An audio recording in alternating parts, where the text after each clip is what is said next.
Fear-mongering about weed has a long and proud history in North America. You may know the iconic film Reefer Madness, or the racist roots of anti-weed propaganda and the war on drugs. Well, it all obviously still continues to this day, and there's renewed interest in fear-mongering as cannabis becomes legal in more places.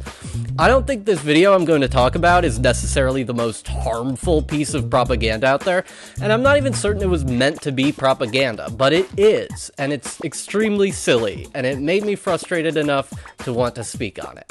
And just to say, I believe this guy is in Canada, not the US, but we can't pretend like the war on drugs and its consequences haven't permeated Canada's culture as well, at least to a certain degree. After all, Canada has mostly just absorbed and emulated the cultural trends of the United States. So there's a series of videos on YouTube, the premise of which is to show people the negative pulmonary consequences of smoking and vaping. Immediately following Canada's federal legalization, he made one about weed with a somewhat reactionary tone, I would say. Cannabis is now legal in Canada. In the video, he sets up a demonstration in which smoke is pulled through a joint into a chamber filled with cotton balls, and then expelled from the chamber after the joint is finished. This is supposed to show, and I quote, what comes out of smoking marijuana, weed, cannabis, cigarettes for a month, and how it could harm your lungs. The way this guy talks makes me think he'd never even heard of weed before this moment. Now look, my first draft of this script was pretty confrontational, and I thought it would be more productive to stay level-headed and try not to be too critical of this guy, because I don't think he made this video with malicious intent. So before I even get into it, I want to address this guy in case he sees this. Chris, I know you didn't mean any harm, but I'm going to make the case that this video does have the potential to cause real harm. I don't think you're a bad person, I honestly don't know. I don't want to get into a beef with you, but I do think your video is silly enough to talk about it, and I can't really find anyone else responding to it.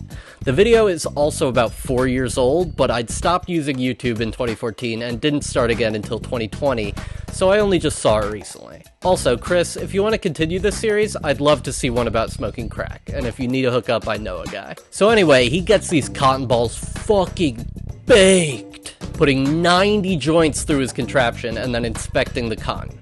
As anyone who's smoked anything ever before might expect, the cotton balls were covered in tar. This is the smoking gun, if you will.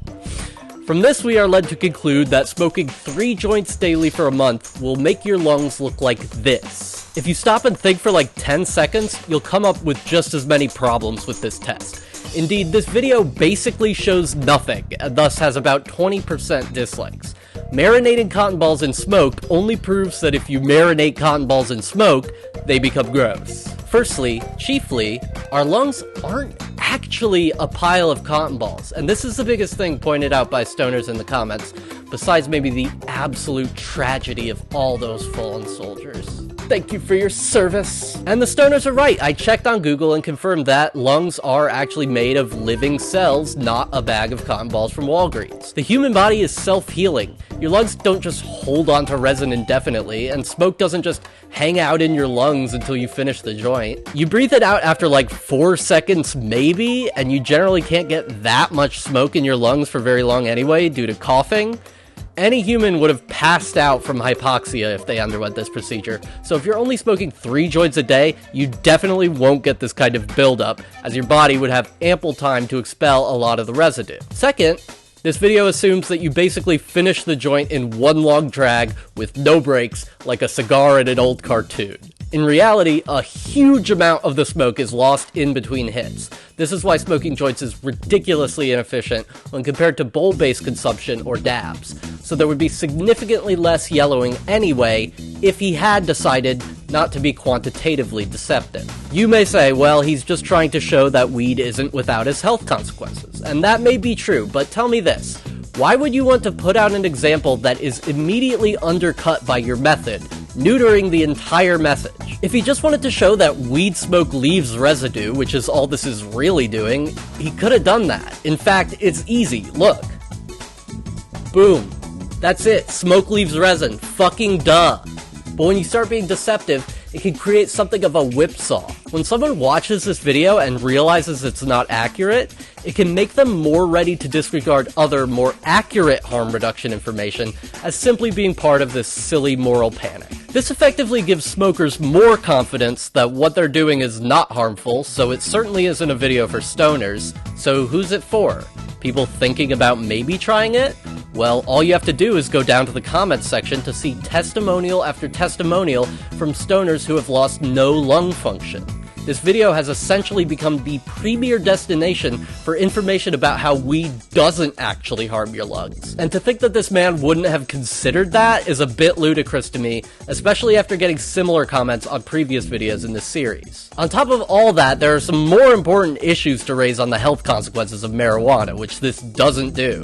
It pulls the classic, "Someone please think of the children," missing the fact that the lungs are not the biggest thing to be worried about when we talk about children smoking weed. The brain is. But I don't think he made this video to save the children, or even to show the negative effects of smoking weed. Maybe it's a bit cynical, but I think the actual point of this video was to remake his other extremely popular video, but this time try to capitalize on the relevancy of weed at a time when a lot of people were talking about it.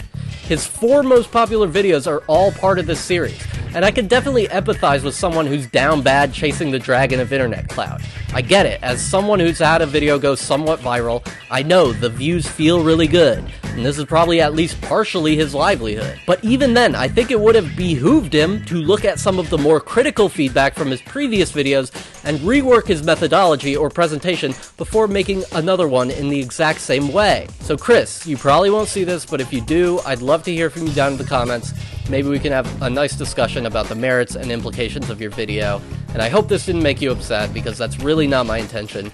I mean well, just like you mean well. So, even though weed isn't great for your lungs, it's only ever counterproductive to straight up lie like this, and putting "this technically proves nothing" in the description is not enough for the video not to be a lie.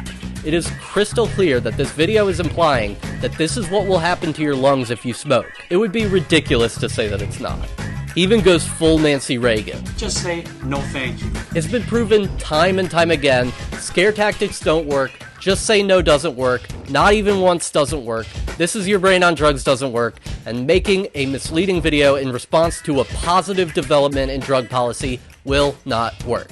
Now, if you'll excuse me, I'm gonna go roll a marijuana weed cannabis cigarette.